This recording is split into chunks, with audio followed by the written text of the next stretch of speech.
المستقيم صراط الذين أنعمت عليهم غير المغضوب عليهم ولا الضالين آمين. الحمد لله رب العالمين والصلاة والسلام على أشرف الأنبياء والمرسلين وعلى آله وصحبه أجمعين.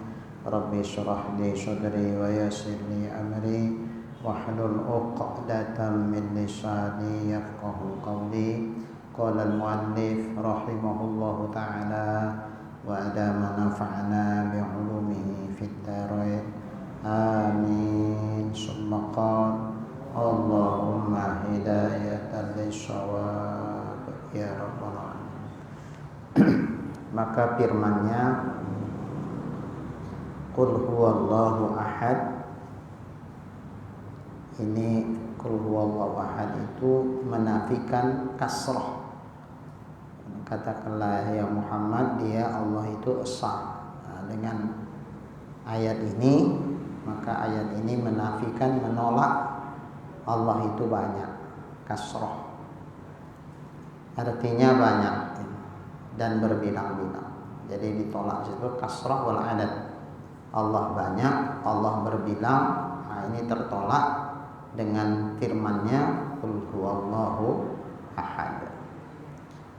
Karena ahad itu esa pada zatnya, esa pada sifatnya, dan esa pada af'alnya. Jadi esa Allah mencakup tiga hal ini. Zatnya esa, sifat-sifat Allah esa, af'al atau perbuatan Allah juga esa. Jadi pengertian Allah esa pada zatnya itu ada dua. Yang pertama, zat Allah yang esa itu, yang satu itu tidak terdiri dari unsur-unsur yang dijadikan satu. Jadi satunya Allah bukan satu kesatuan. Kapur tulis satu batang, satu. Tapi kapur tulis yang satu batang tuh kalau kita tumbuk halus, tak usahlah dulu sampai kita bilang berapa atomnya. Berapa atomnya itu terlalu halus. Berapa tepungnya lah dulu. Berapa tepung itu satu kapur tulis. Tak terhitung. Jadi kesatuan dari tepung-tepung yang dijadikan satu, dipres, dicetak menjadi satu batang kapur tulis. Jadi satu batang kapur tulis itu adalah satu kesatuan. Esanya Allah, satunya zat Allah, ahadnya zat Allah, tidak seperti kayak kapur tulis itu. Walaupun dia satu, kapur tulis itu satu, tapi satunya itu adalah satu kesatuan. Nah, terdiri dari beberapa yang disatukan menjadi satu, jadi satu kesatuan. Nah, satunya zat Allah tidak seperti itu. Makanya Allah bukan jisim, bukan jisim. Karena kalau jisim itu satu kesatuan dari jauhar, yang paling kecil yang tak bisa dibagi lagi. Kalau kita membilangnya apa? Atom. Atom itu benda yang paling kecil yang tak bisa dibagi lagi, atom. Dalam bahasa Arab itu namanya jauhar, atau ada juga yang menyebutkan jauharul fardi. Kalau orang tua-tua dulu jauhar firid, katanya firid fardi maksudnya. Jauharatul fard, jauharul fard. Benda yang paling kecil, yang tunggal, yang tak bisa dibagi lagi, itu jauhar. Ketika jauhar-jauhar yang banyak itu dijadikan satu menjadi satu kesatuan, maka berubah nama, tidak lagi jauhar namanya. Setelah disatukan menjadi satu kesatuan, itu namanya jisim. Jisim itu yang bertubuh, bersosok, berbentuk. Macam kita ini lah jisim. Kapur tulis satu batang itu jisim, karena kumpulan dari beberapa jauhar yang dijadikan satu. Kita juga jisim. Nah, kalau kita dijadikan atom, berapa miliar atom kita ini, unsur-unsurnya. Nah, jadi berarti tubuh kita ini adalah satu kesatuan dari jauhar-jauhar itu, satu kesatuan dari atom-atomnya. Nah, maka disebut dia jisim. Biar jisim, biar jauhar, kedua-duanya itu disebut namanya kedua-duanya disebut namanya apa?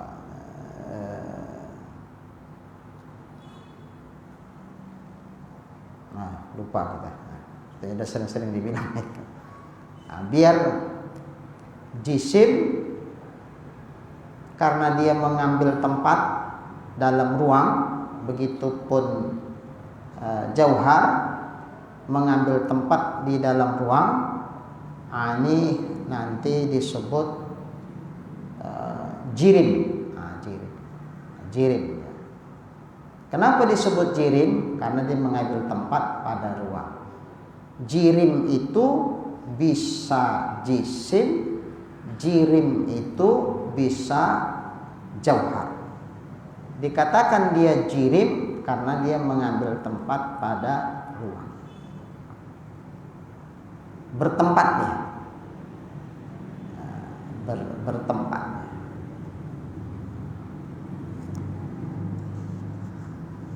Ini umpama kita bilang gelas, kita penuhkan air, peres dia.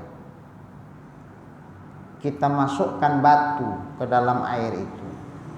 Apa yang terjadi? Kalau kita masukkan batu, ini udah penuh nih.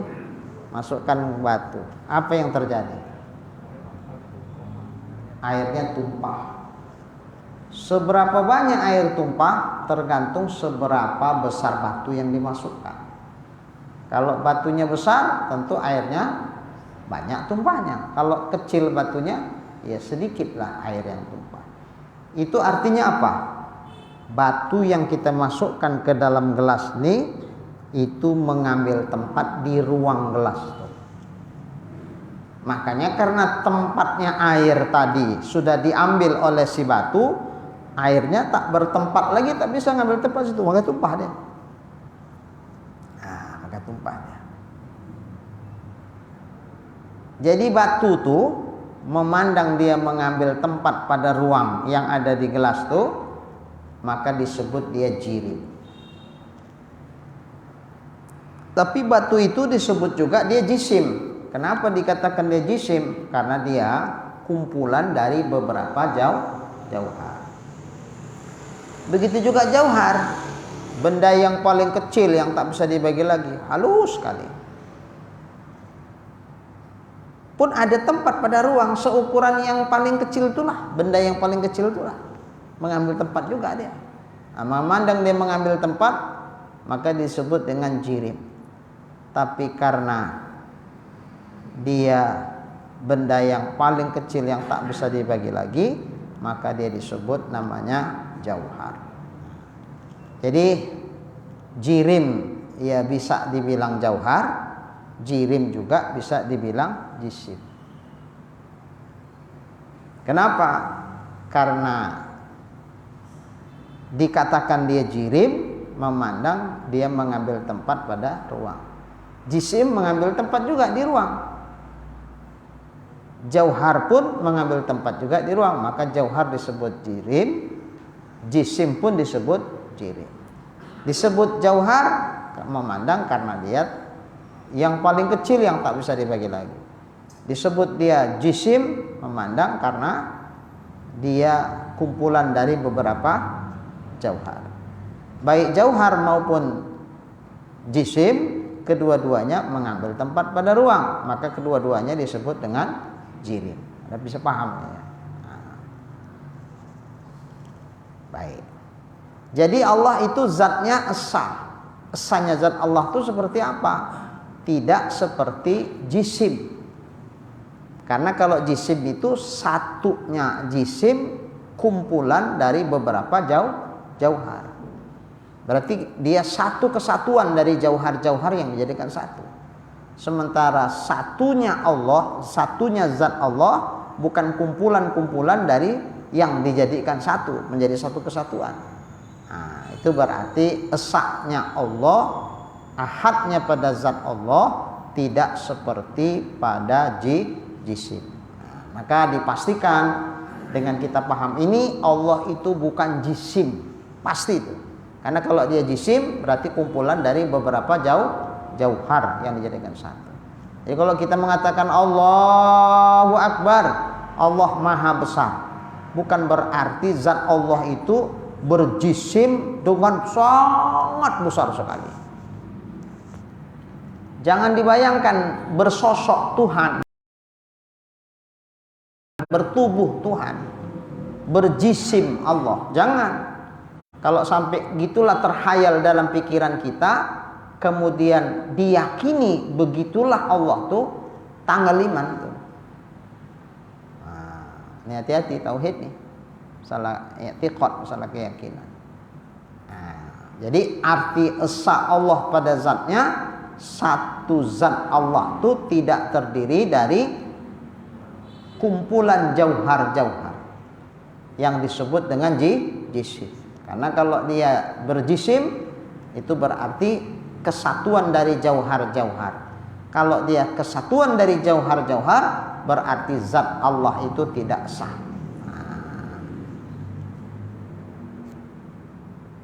Maka dipastikan dengan itu Allah bukan jisim. Kalau Allah bukan jisim berarti tak berbentuk, tak bertubuh, tak bersosok.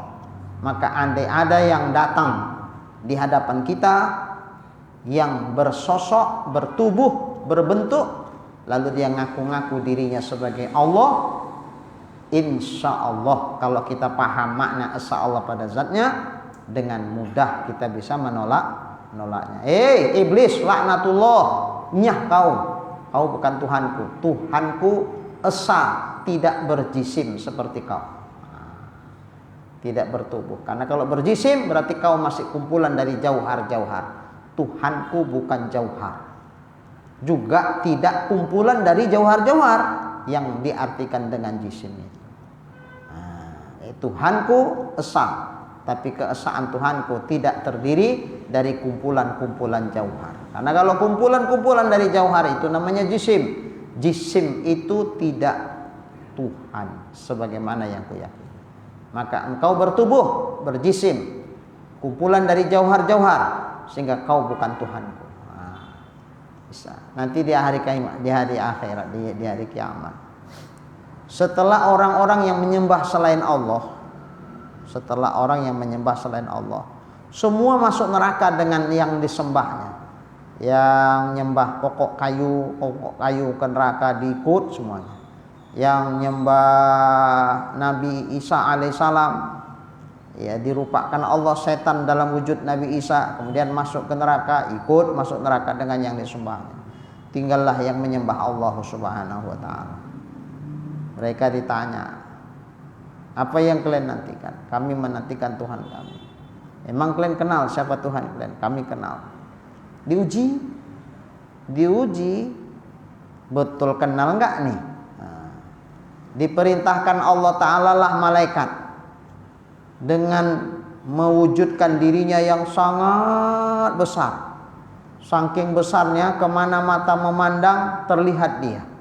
Sampai andai seluruh air yang di dunia nih, air apapun dia, laut, sungai, danau dan seterusnya lah, itu semua air yang di dunia nih diletakkan di telapak tangannya, tak tumpah setetes pun. Cuma besar tangan, cuma besar tubuhnya, sehingga kemana mata memandang nampak dia. Itu keluar, diperintahkan Allah dari sebelah kanan aras, dimunculkan Allah. Diperintahkan Allah ini malaikat mengaku dirinya sebagai Allah. Maksudnya apa? Untuk menguji orang beriman. Kenal nggak betul sama aku? Kalau mereka kenal, pasti nggak mau ngaku ini sebagai Tuhan. Tapi kalau mereka ngaku ini adalah Tuhannya, berarti mereka nggak kenal aku. Nah, ini ujian. Lantas malaikat tadi pun ngaku dirinya lah sebagai Allah. Saking besarnya orang-orang yang waktu di dunia imannya taklid, ngikut bagaimana keyakinan orang lain, hampir saja mereka mau mengakui, tapi nggak sampai. Orang taklid itu kan ngikut, karena ditengok tak ada orang yang mau ngaku, ya dia pun diam aja lah, nggak sampai, tapi hampir. Adapun orang yang betul-betul beriman dan dia mengenal Allah, ngaji betul-betul dia tentang tauhid, insya Allah dengan mudah dia akan menafikan, menolak, sesungguhnya engkau bukan Tuhan kami sebagaimana yang kami kenal di atas dunia. Bukan, Tuhan kami tidak seperti engkau. Kenapa? Sebesar apapun engkau, kau masih bertubuh, berjisim, bersosok. Tuhan kami zatnya tidak berjisim, karena jisim itu kumpulan-kumpulan dari beberapa jauhar. Semakin banyak jauharnya, tentu semakin besar jisimnya. Sebesar apapun engkau, kau masih kumpulan dari jauhar. Tuhan kami tidak terdiri dari jauhar-jauhar yang dijadikan satu sehingga disebut dengan jisim. Kau masih jisim, bukan Tuhan kau. Lulus ujian itu.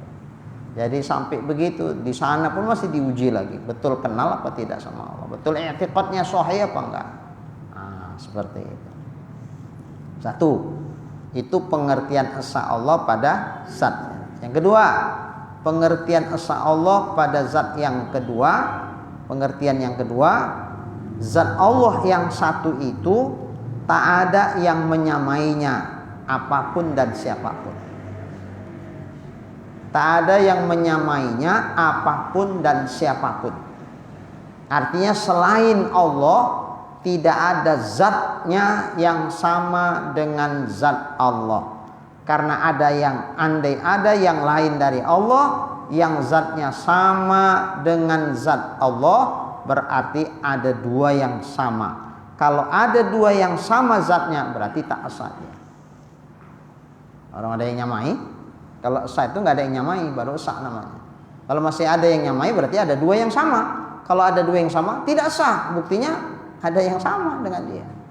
Nah, ini tidak ada zat yang lain selain zat Allah yang zatnya itu sama persis dengan zat Allah. Tidak ada itu, ditolak itu. Dengan Allah wajib bersifat esa pada zatnya, maka tertolaklah ada zat yang lain selain Allah yang zatnya sama dengan zat Allah. Maka ini nanti disebut namanya menolak kam mumpasil pada zat. Kalau tadi zat Allah yang satu tidak terdiri dari yang kesatuan yang dijadikan satu, itu namanya nanti menolak kam muttasil pada zat. Maka pada esa Allah pada zat menolak dua itu, kam mumpasil dan kam muttasil. Mumpasil terpisah dari zat Allah. Maksudnya apa? Yang lain dari zat Allah tapi zatnya sama dengan zat Allah. Mustahil itu, tertolak dengan Allah esa pada zat. Kam muttasil, muttasil itu artinya bersambung, bersatu.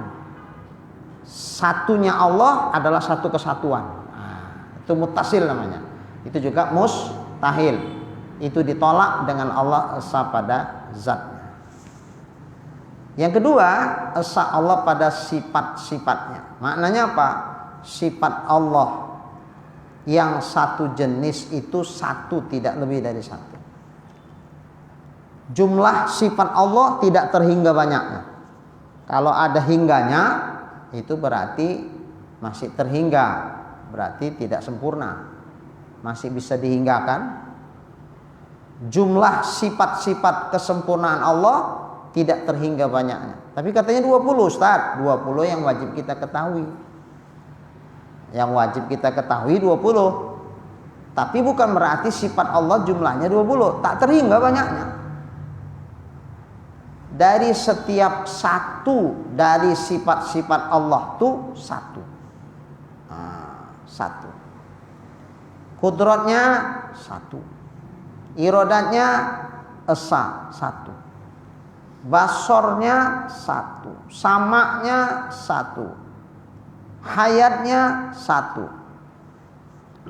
Semua serba satu. Itu pengertian Allah esa pada sifat. Walau yang diciptakan Allah banyak kali, Allah yang tahu seberapa banyak sudah yang diciptakan Tuhan. Kita pun tak tahulah. Karena seandainya kita nak ngitung bintang di langit aja pun tak terhitung. Gimana Pak Bu? Dengan alat yang canggih Bu, pakai alat yang spesial untuk memeriksa, meneliti bulan apa bintang, ternyata profesor-profesor, ilmuwan-ilmuwan itu sendiri pun terkesima. Ya, di atas bintang tuh ada lagi bintang yang lain. Oh, ada lagi bintang lain. Banyaknya tak sanggup orang tuh itu. Itu baru ciptaan Tuhan. Dari satu jenis saja, bintang saja, belum lagi yang lain. Ikan di laut, laut itu bukan laut Indonesia saja, laut yang ada di bumi ini semua lah. Berapa banyak tuh? Itulah aneh, diambili, tapi nggak habis-habis. Coba kalau habis ikan, tak makan ikan lagi tak? Nggak habis-habis ikan tuh. Kuasa Tuhan terus saja menciptakan ikan tuh walaupun sudah diambil. Nah, cuman maunya kalaupun diambil walaupun tak habis-habis, ya kompetisinya yang sehat lah pula. Ini kadang-kadang nelayan karena dia tak punya modal, ya pakai tangkapan-tangkapan yang sekedarnya lah.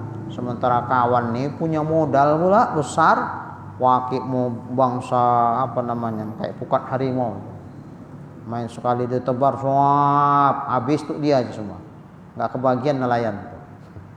Nah ini yang maunya aturan itu oleh yang berwenang lah, sogianya ya harusnya diaturlah sedemikian rupa.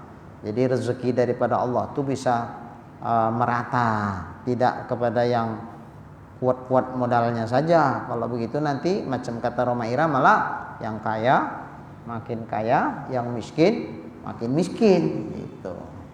Iyalah yang tak punya modal miskin terus lah dia, terpuruk. Yang kaya makin kaya lah, orang apa modal dia. Enggak sehat persaingannya jadinya. Dah. Sekali dijaring dari mulai yatuknya, uaknya, ayahnya, anak, cucu, cicit, tak apalagi dua cicit, dapat semuanya. Semana lagi nak menetas, diratah semua habis, tangkap. Makanya kalau bisa, nangkap ikan di sungai atau di apa, janganlah disetrum ya. Kalau disetrum cicitnya pun mati itu. Sementara cicitnya tak bisa dimakan, masih kocik-kocik. Kan mempunahkan generasi itu namanya. Macam kurang mensyukuri nikmat Allah kita. Padahal kalau hiduplah si cicit nih, lama-lama kan besar dia, jadi induk, bisa dimakan. Kalau kocik kali kan bisa dimakan, mati dia kena setrum. Jadi jangan kalau bisa disetrum. Kadang-kadang cuman itulah manusia, kemana lah, mau gampangnya saja, mau cari yang enak saja. Kalau udah kena setrum kan menggelepar dia, tinggal nanggok aja kan, nggak bisa lari ya. Oke lah, ditanggok yang besar-besar nggak apa-apa lah, yang kecil-kecil. Selang yang besar-besar pun mati kena setrum tuh, pada yang kocik-kocik itu, sehingga habis lebih bibitnya. Begitu tak ada ikan lagi baru bingung apa kan. Kita harus mensyukurilah nikmat Allah, dijaga, sistem itu dijaga. Jadi di laut pun ada sistem, di sungai pun ada sistem. Maka kita hormati, kita jaga sistem itu supaya rezeki dari Allah ini betul-betul berkah sama kita. Baik. Jadi yang diciptakan Allah ini, Allah, bintang-bintang, ikan di laut, binatang-binatang di bawah tanah nih, banyaknya, tak sanggup ngitung. Dari semua yang diciptakan Allah tuh, apakah Allah butuh kudrat lebih dari satu untuk menciptakan itu semua? Cukup untuk menjadikan semua itu Allah dengan satu sifat kudratnya saja. Maka sifat Allah kudrat itu satu. Dengan sifat kudrat itu terciptalah segala yang ada. Betapapun banyak ciptaannya, tapi tetap Allah tidak butuh dengan kudrat yang lain. Cukup satu kudrat saja. Jadi dengan satu kudrat itu diciptakan Allah segala yang ada. Maka kudrat Allah itu esa. Sama Allah Ta'ala pun esa. Satu sifat sama Allah itu. Sifat mendengar Allah itu satu. Yang didengar Allah banyak. Baik yang bersuara ataupun tak bersuara didengar Allah. Maka ta'aluk sifat sama Allah itu tidak hanya kepada yang bersuara. Kalau yang tak bersuara tak didengar Tuhan. Kalau gitu lebih kuatlah pendengaran Nabi Sulaiman daripada pendengaran Allah. Nabi Sulaiman waktu dia dengan pasukannya berjalan, tiba-tiba terdengar Nabi Sulaiman pasukan semut masuk dalam lubang. Pasukan Nabi Sulaiman mau lewat. Nabi Sulaiman senyum.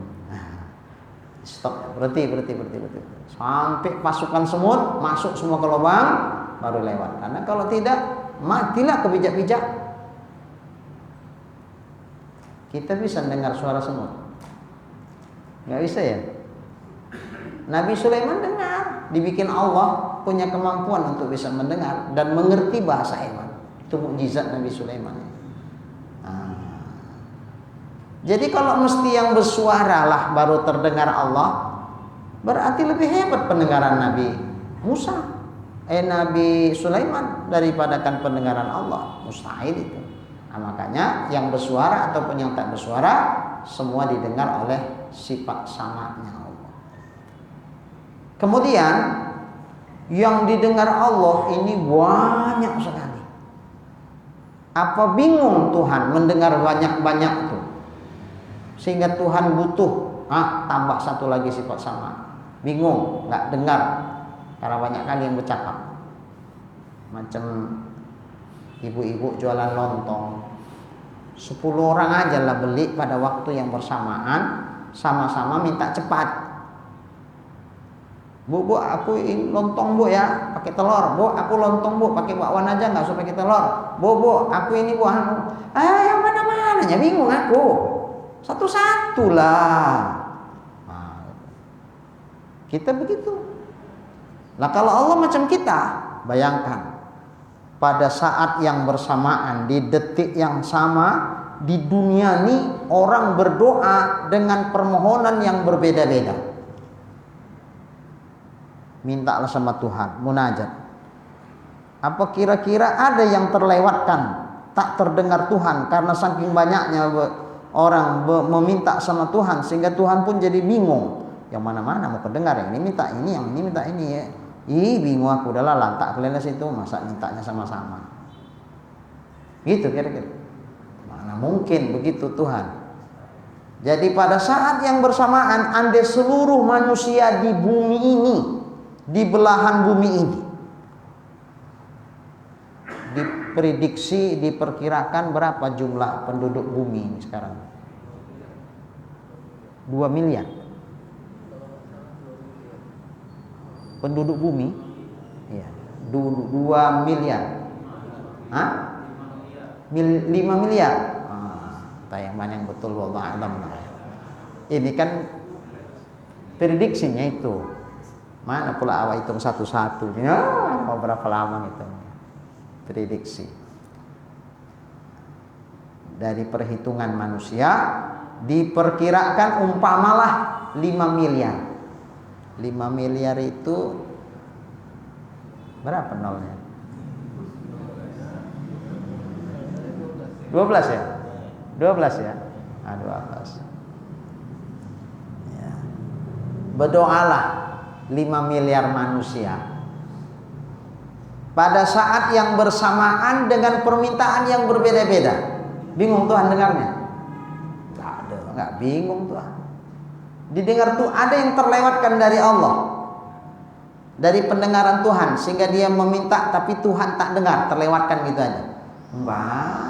Semua nyaris terdengar oleh Allah. Dengan apa Allah mendengar? Cukup dengan satu sifat samanya. Maka sifat sama Allah itu satu esa. Jadi setiap satu jenis dari sifat-sifat Allah satu, tidak lebih. Begitupun basor, sifat melihat Allah. Yang dilihat ini segitu banyak. Bingung Tuhan menengoknya? Enggak, cukup satu sifat basor, semua terlihat oleh Allah, enggak ada yang tersembunyi dari penglihatan Allah. Nah, begitulah yang lain-lainnya. Jadi itu satu pengertian dari esa Allah pada sifat-sifatnya. Ini namanya menolak muttasil pada sifat. Bahwa sifat Allah yang satu jenis lebih dari satu itu tertolak.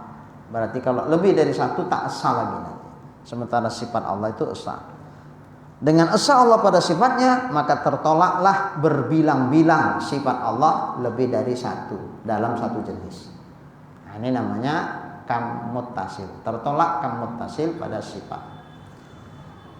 Kemudian sifat Allah yang satu jenis itu hanya Allah yang memiliki sifat itu. Tidak ada selain Allah yang sifatnya sama persis dengan sifat Allah. Tidak ada. Misalnya sifat iradat Allah. Allah bersifat berkehendak. Kehendak Allah itu macam mana? Apapun yang dikehendakinya pasti terjadi.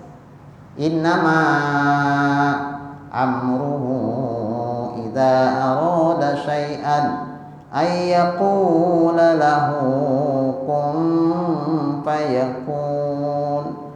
Hanya saja perkaranya Allah, apabila ia menghendaki sesuatu terjadi, maka ia katakan kepada sesuatu itu, jadilah engkau, maka jadilah ia. Tapi hati-hati memahami ayat ini. Allah menjadikan sesuatu tidak dengan kata-kata kun. Nanti kayak pemain sulap pula tuh, kayak Pak Tarno. Bin salah bin jadi opo, jadi apa, kita akhirnya itulah ya, saya pun nggak paling ngerti, lupa udah. Di TV sering deh. Jadi kalau Allah menjadikan segala sesuatu dengan kun, jadilah kau, lalu terjadi. Berarti Tuhan dengan kata-kata menciptakan. Nah, Allah menciptakan itu dengan sifat kudratnya, bukan dengan kata-kata. Jadi ayat ini maksudnya apa ini? Fayaqula lahu kun fayakun.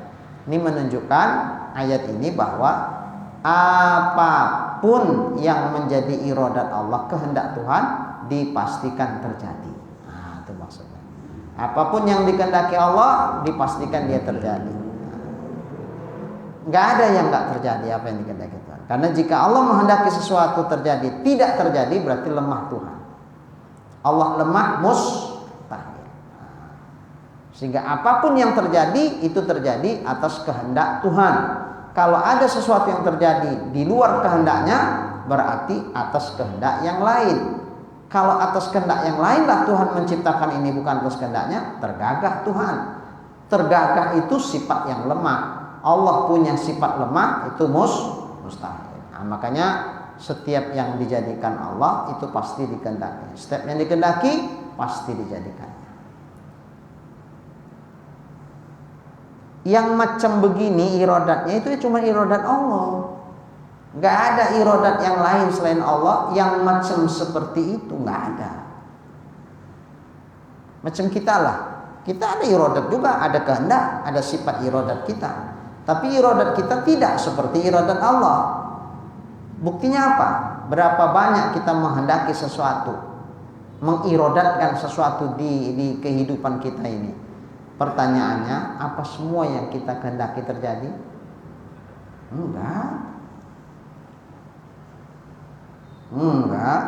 Kalau bolehlah kemauan kita, janganlah sakit-sakit. Karena kalau sakit awak, ya ngerasakan sakitnya pun tak enak. Yang kedua, dengan kita sakit tak bisa beraktivitas. Maaf-maafnya secara ekonomis ya kita nggak punya penghasilan. Malah justru dengan sakit mengeluarkan banyak biaya. Apalagi sekarang kalau udah masuk rumah sakit, nggak ada tus-tus lagi. Udah terkejut-terkejut lah pokoknya. Bisa satu terkejut, bisa dua terkejut, gitu-gitulah. Bisa lebih Nah, itu kalau udah sakit. Jadi kalau mau kita jangan sakit, tapi kenyataannya kalau Allah menghendaki sakit, yang terjadi kehendak Allah. Itu apa kehendak manusia? Kehendak Allah. Berarti manusia kehendaknya tidak sama kayak kehendak Allah. Kalau kehendak Allah pasti terjadi, kalau kehendak manusia tidak terjadi.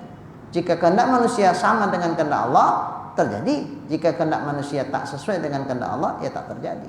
Tentu yang terjadi kehendaknya Allah. Nah banyak lah. Makanya kalau ditanya, Bu, apalah tanda-tanda bahwa benar Allah itu ada? Emang ibu yakin ada Allah? Yakin lah. Udah pernah jumpa sama Allah? Ibu tengoknya Allah tuh rupanya sehingga ibu yakin ada? Enggak ada. Enggak aku tengok Tuhan. Kok yakin ibu Tuhan itu ada? Dari mana ibu kok bisa yakin? Apa buktinya bahwa Allah itu ada? Jawabnya sederhana. Sama aku cukuplah saja di dalil bahwa Allah itu ada, sang pencipta dan pengatur alam ini, bahwa tidak semua yang aku kehendaki terjadi. Itu sama aku sudah jadi dalil, jadi bukti bahwa ada yang mengatur alam ini, dialah Allah. Sama aku itu cukup jadi dalil. Bahwa tidak semua yang kuinginkan dalam hidup ini terjadi. Itu sama aku udah cukup jadi dalil. Oh, berarti ada di luar kehendakku yang kehendaknya lebih daripada kehendak. Yang apabila ia menghendaki sesuatu terjadi, pasti terjadi. Karena aku menghendaki sesuatu, sebahagian ada yang tak terjadi. Itu jadi dalil sama aku bahwa di kehidupan ini berarti ada yang mengatur alam ini, yang ternyata kehendak dia sama kehendakku berbeda. Kehendak dialah yang terjadi, kehendakku tidak terjadi. Itulah menunjukkan ada yang maha berkehendak. Itulah sang pencipta alam. Dia adalah Allah Subhanahu wa ta'ala. Jadi sama dia udah cukup. Itu jadi dalil.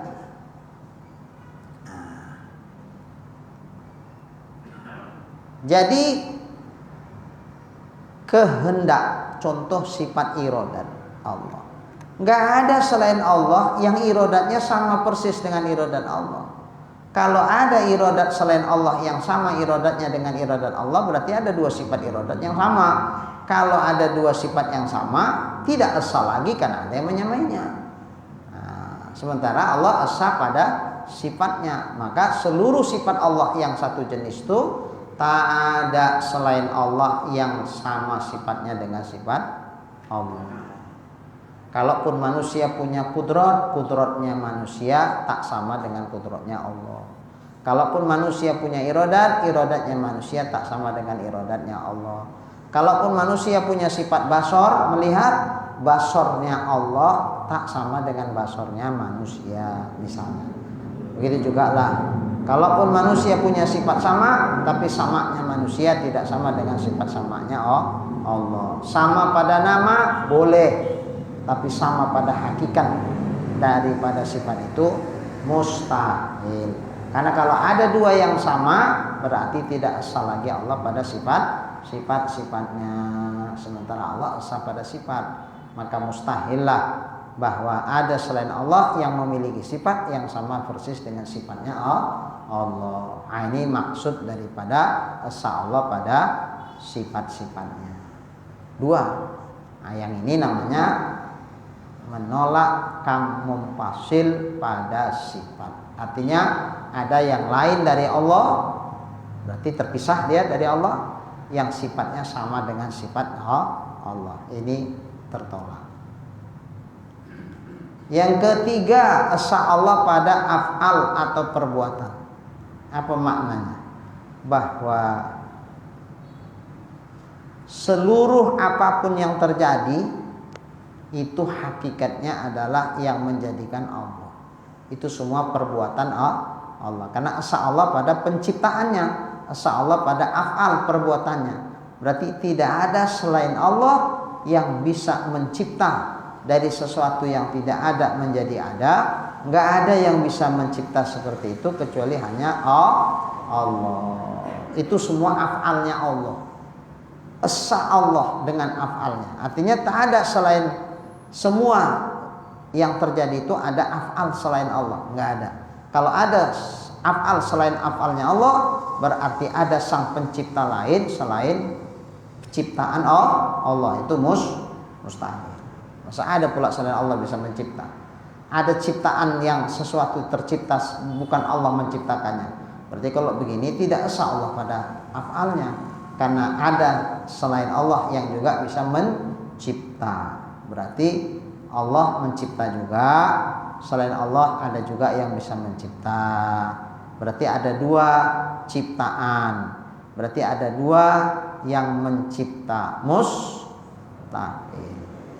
Maka Allah esa pada af'al, artinya apapun yang kita saksikan, apapun yang kita lihat di kehidupan ini, dari asalnya tidak ada kemudian kita saksikan dia ada, hakikat yang menciptakan dia menjadi ada, itu semua adalah Allah.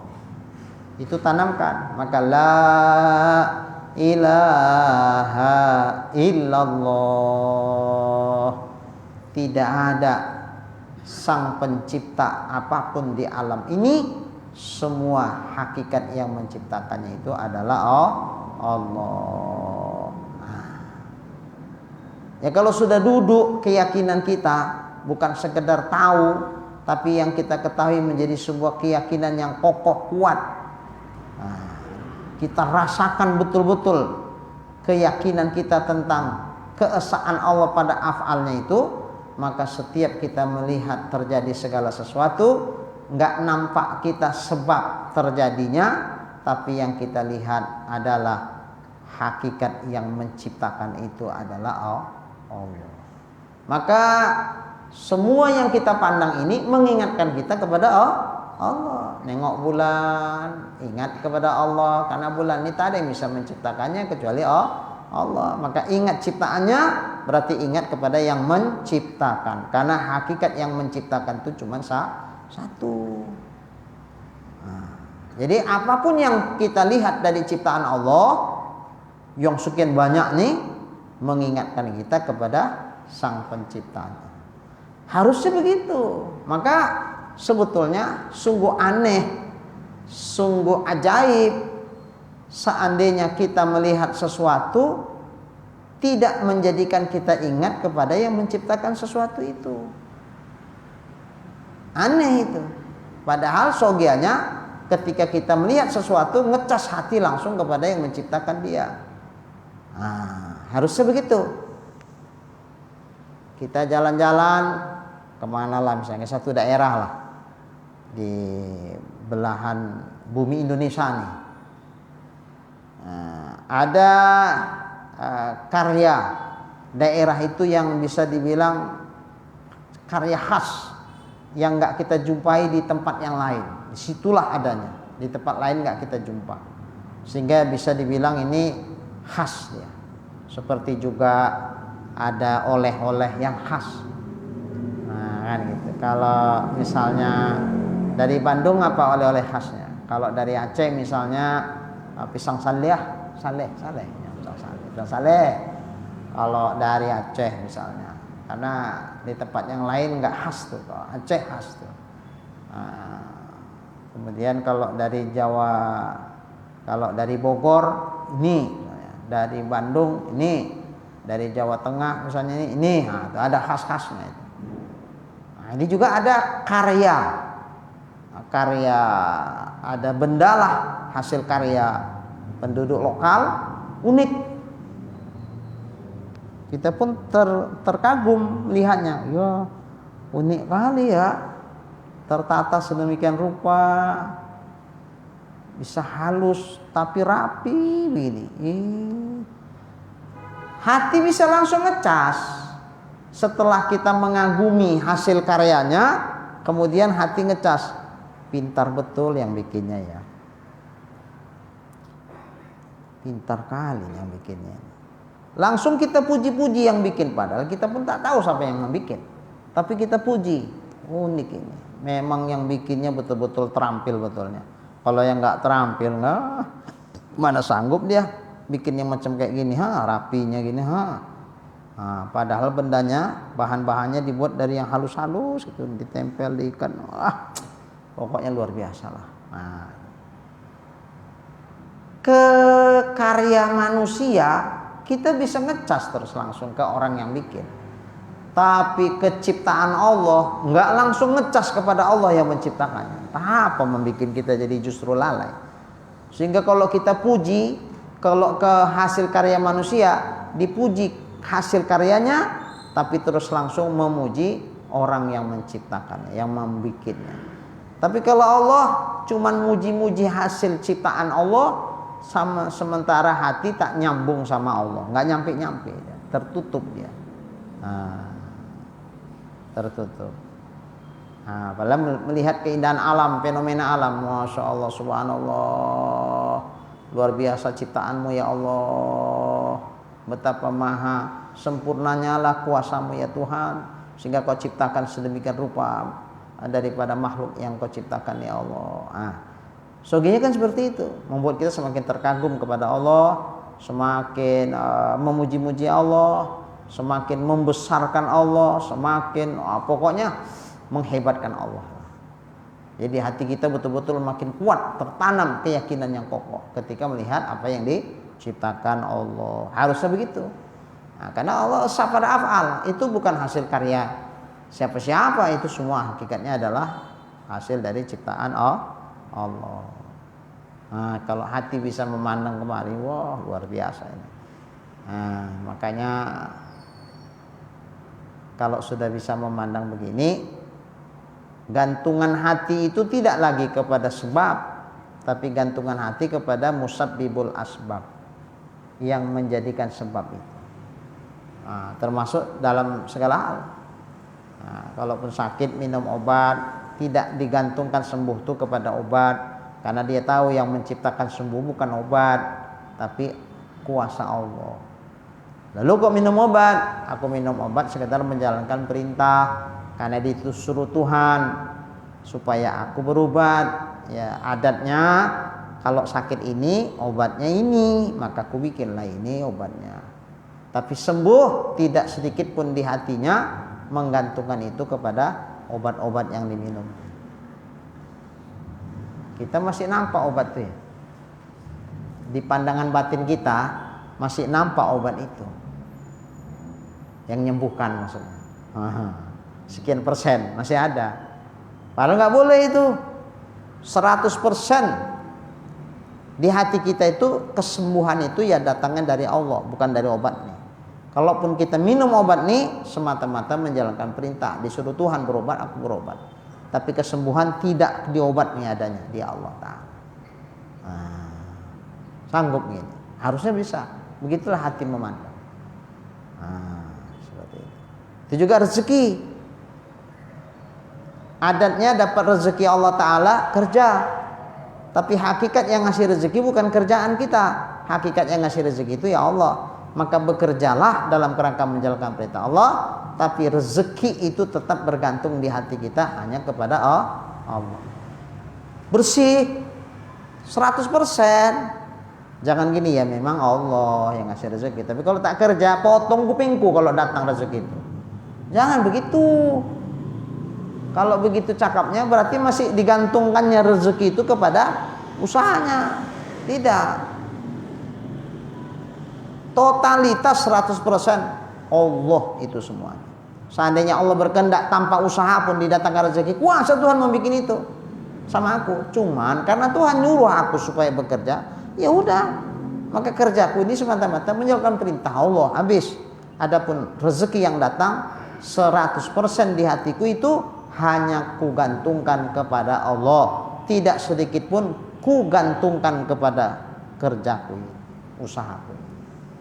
Jadi kalau masih kita gantungkan kepada usaha kita inilah untuk datang rezeki, berarti kita masih mengkongsikan Allah kepada selain Allah dalam hal mendatangkan rezeki kepada kita.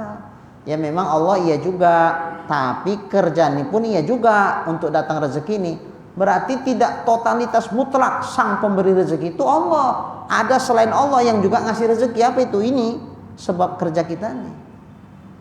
Oh, kalau gitu sang pemberi rezeki bukan hanya Allah. Bukan. Allah dicampuri sama ini. Apa namanya itu? Kan syirik itu. Nah. Gimana?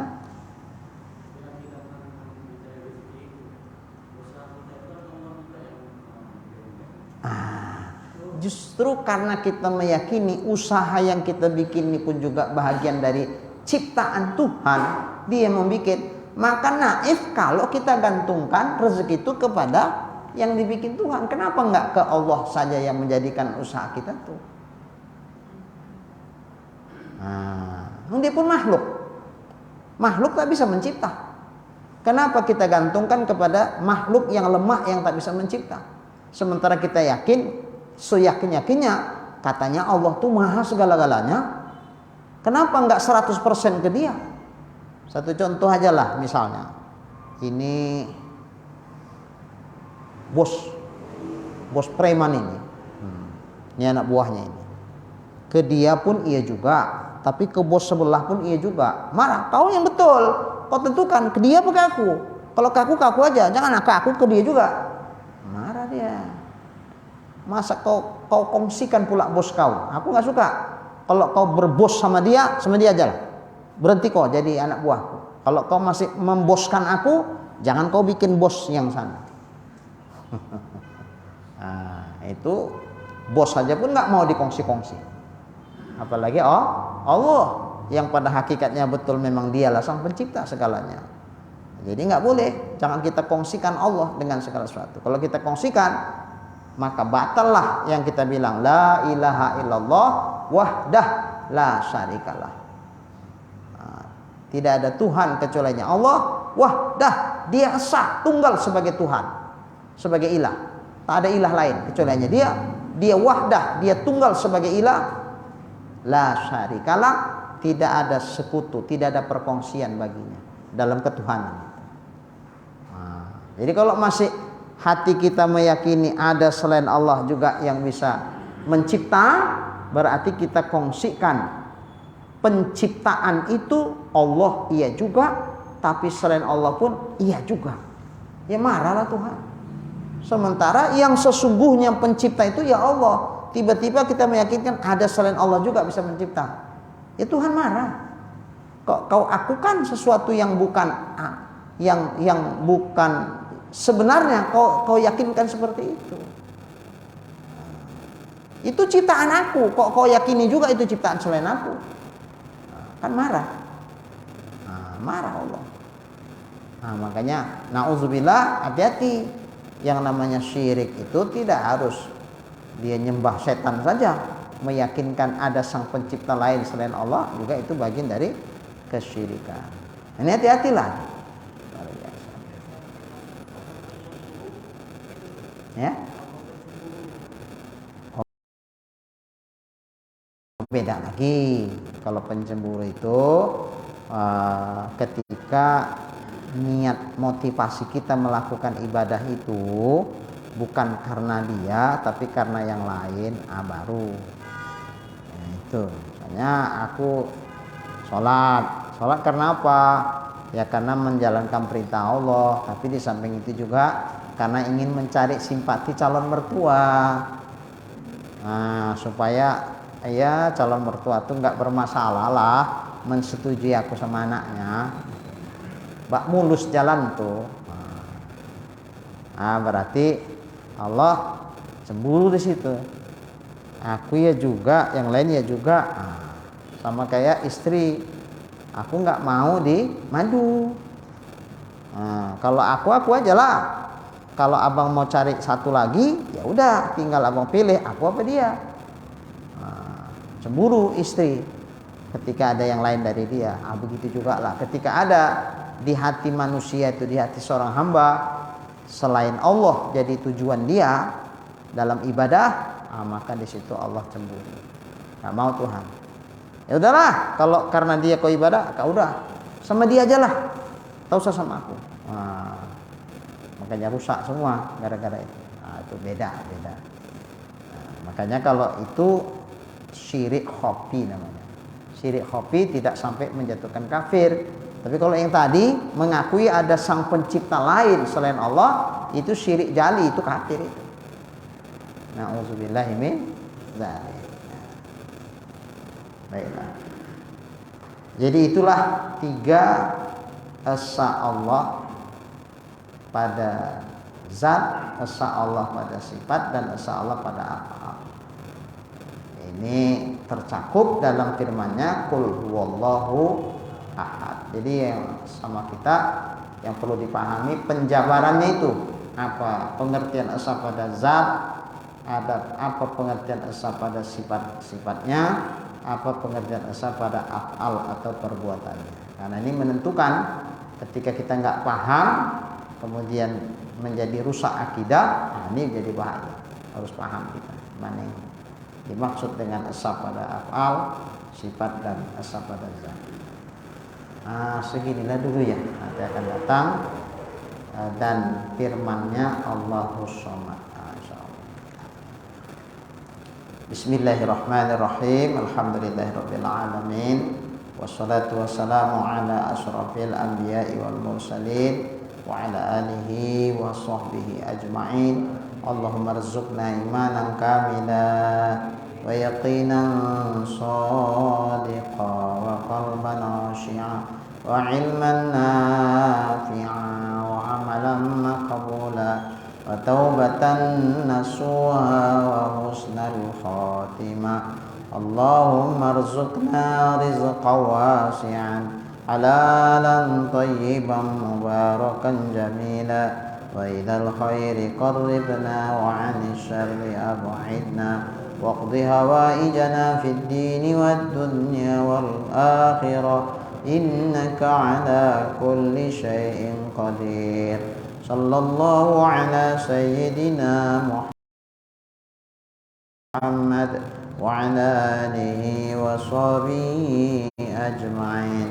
Walhamdulillahi rabbil alamin. Taqabbalallahu minkum.